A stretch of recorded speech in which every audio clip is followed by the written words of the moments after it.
बिहार का कोई भी बहाली बिना विवादों को के रहा ही नहीं है। अब बीपीएससी की जो रिजल्ट जारी की गई, बीपीएससी शिक्षक बहाली का जो रिजल्ट जारी किया गया है उस पर स्टे लग सकता है। वहीं नियोजित शिक्षकों को जो 30,000 सीट खा गए हैं उनको भी बाहर का रास्ता दिखाने के लिए लगातार आंदोलन की बात की जा रही है। दिन भर क्या हुआ बीपीएससी शिक्षक रिजल्ट के हवाले से हम आपको बताने जा रहे हैं दोस्तों, और आप लोग एकजुट रहिए, जल्द ही कुछ अच्छी खबरें मिलने वाली है। नमस्कार, मैं हूं अभय कुमार, आप देख रहे हैं अपना खास कार्यक्रम शिक्षक समाचार। यह ठोक तंत्र की विशेष प्रस्तुति है आपका प्यारा चैनल का शिक्षक समाचार। तो शिक्षक समाचार में आज बीपीएससी के हवाले से दिन भर में क्या हुआ और कौन सी खबरें निकलकर सामने आ रही है उस पर हम चर्चा करेंगे। तो सबसे पहले हम पहले जो नजर डालते हैं जो खूब इस समय चर्चा में है, जिसकी चर्चा हो रही है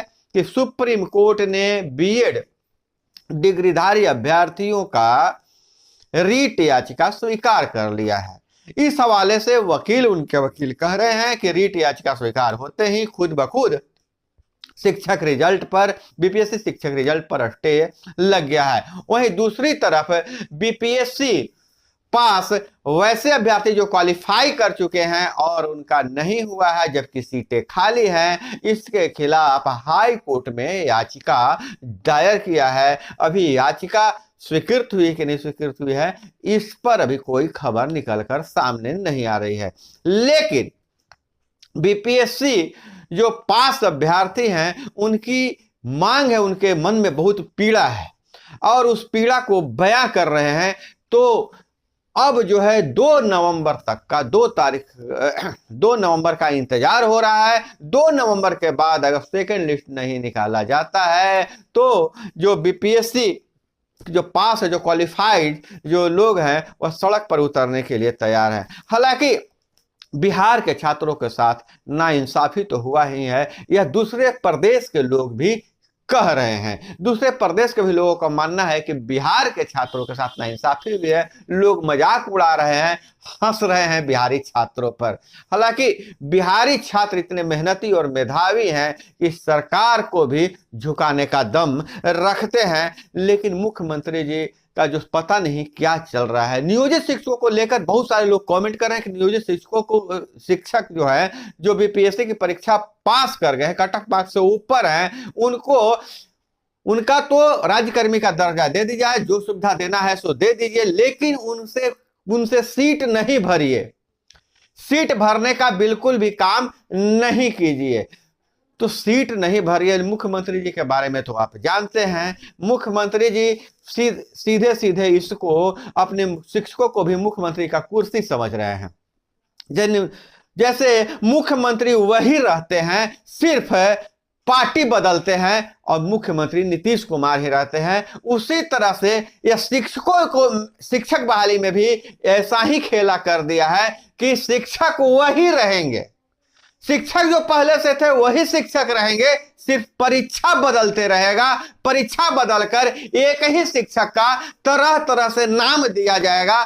तो फिर यह सीटें जब भरी, सीटों को भर भी दे रहे हैं, सीटें खाली भी रह गई, परीक्षा भी दे दिए, बच्चे पास भी कर गए, उसके बाद भी उनको लिया नहीं जा रहा है। जो शिक्षक का काम कर रहे हैं, जो शिक्षक पहले से थे, उन्हीं से सीटें भर रहे हैं। तो इसका मतलब ये हुआ कि जैसे आप पार्टी बदल बदल कर मुख्यमंत्री आप ही रहते हैं, उसी तरह शिक्षकों को भी यह कह रहे हैं कि तुम परीक्षा बदल बदल कर दो और शिक्षक सिर्फ तुम ही रहो, नए लोगों को मौका नहीं मिले। और दूसरी तरफ बात यह है कि सबसे ज्यादा अगर तकलीफ है लोगों को, बिहार के छात्रों की सबसे बड़ी पीड़ा यह है कि बिहार के छात्रों के साथ बहुत बड़ा धोखा हुआ है, क्योंकि हर स्टेट डोमिसाइल लागू किया है लेकिन बिहार में डोमिसाइल खत्म किया जा रहा है। बिहार से उल्टी गंगा बहाई जा रही है।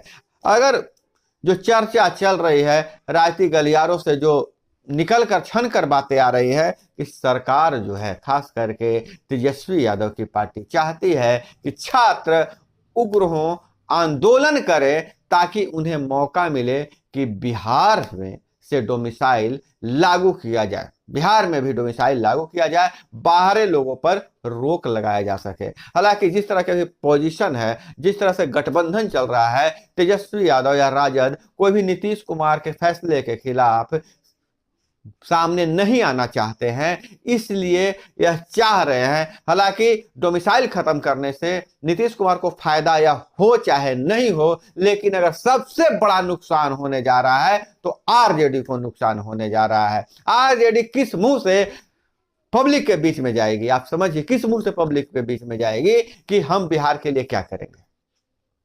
एक तो आप बिहार में नौकरियां नहीं है, फैक्ट्रियां नहीं है, उसके बाद जो नौकरी भी है वो बाहर से लोगों को बुलाकर दे रहे हैं।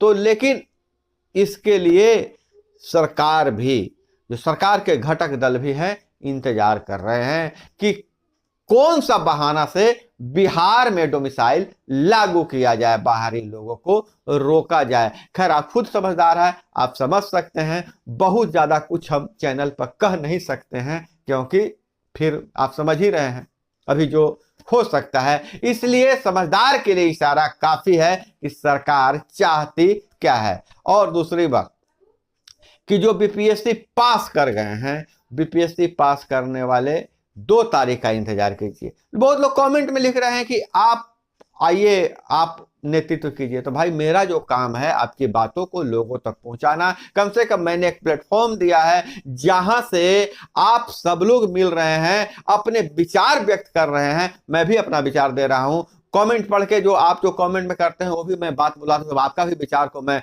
रख रहा हूं। सरकार तक यह बातें जा रही है, तो मेरा जो काम है मुझे करने दीजिए। आप नेतृत्व करने के लिए खुद कमेटी बनाइए, उस कमेटी के लोग भी नेतृत्व कीजिए, आंदोलन कीजिए, क्योंकि सड़क ही एकमात्र अब आपके पास साधन बच गया है। अगर आप कोर्ट के हवाले से रहिएगा तो कोर्ट में याचिका स्वीकृत भी हो सकती है, नहीं भी स्वीकृत हो सकती है, और मामला जब कोर्ट में चल जाएगा तो फिर कोर्ट की बात हो जाएगी। इसलिए दोनों तरफ से संघर्ष जारी रखना पड़ेगा, सरकार पर प्रेशर बनाना पड़ेगा। आप अपने लिए नहीं बनाइए, लेकिन आप यह सोचिए कि आपके बाद लाखों जो बिहार का भविष्य है, जो तैयारी कर रहा है, उनको तो बाहर में नौकरी मिलेगा ही नहीं, और बिहार में ही बाहर के लोगों को नौकरी दे दिया जाएगा।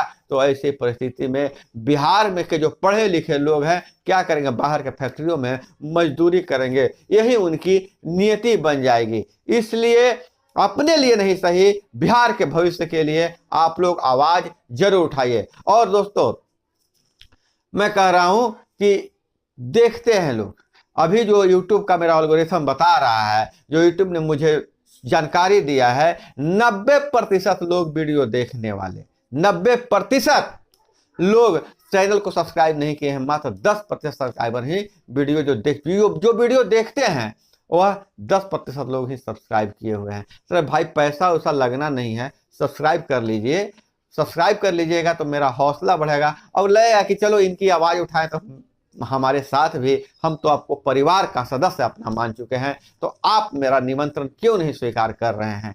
तो सब्सक्राइब कर दीजिएगा और लाइक जरूर कीजिएगा, और कमेंट में भी बताइएगा कि हम किस मुद्दे को लेकर वीडियो बनाएं, कौन सा, किन से हम बात करें, किस अधिकारी से पूछें, किस नेता के पास हम जाएं, आप जरूर बताइएगा। मेरे मन में जो विचार आता है, जो लोग बताते हैं, मैं यहाँ पर बोल देता हूं, उस पर आप अमल कर सकते हैं। लेकिन 2 तारीख तक आप लोग एक दूसरे के संपर्क में रहिए। पहले जब तक संपर्क में नहीं रहिएगा तो सारे लोगों में से उसी में से कोई एक नेतृत्व करने वाला व्यक्ति निकल जाएगा, और जो आपका नेतृत्व करेगा वो आपको आपकी हक और न्याय के लिए लड़ेगा। मैं साथ हूं, बिल्कुल साथ हूं, आप जहां बुलाइएगा मैं वहां पहुंचूंगा। जैसे अगर वीडियो देख रहे होंगे वार्ड सचिव और वार्ड सदस्य लोग महोदय, तो वो लोग मुझे बहुत प्यार दिए हैं, और जानते हैं उनके लिए मैं पटना कहां कहां नहीं गया, और उनकी आवाज को मैं उठाता था और मंत्री से लेकर संतरी तक से सवाल करता था। दोस्तों यही बात कहना था, कुछ जानकारी देनी थी और कुछ आपसे विनय विनती भी करना था, और आपकी राय लेने के लिए आपके दिमाग में क्या चल रहा है वो, इसके लिए भी वीडियो बनाना बहुत जरूरी है। तो आप कमेंट में जरूर बताइएगा आपके दिमाग में क्या चल रहा है और कैसे इस लड़ाई को तैयार किया जा सकता है। तो दोस्तों आज के वीडियो बस इतना ही, अपना बहुत बहुत ख्याल रखिएगा। मिलते हैं अगले वीडियो में। जय हिंद, वंदे मातरम।